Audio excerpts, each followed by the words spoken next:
Hello, today I'm in Suzuki Grand Vitara.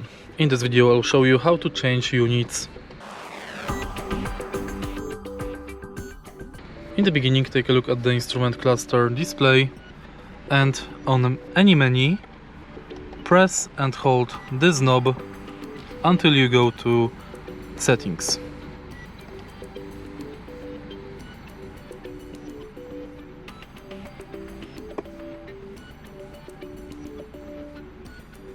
Now you can adjust distance units and fuel economy units. Press this knob to enter the section and tilt it to change between kilometers and miles,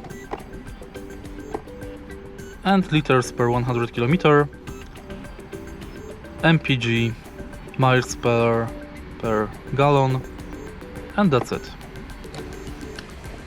If you find this video helpful, please leave like, comment and subscribe.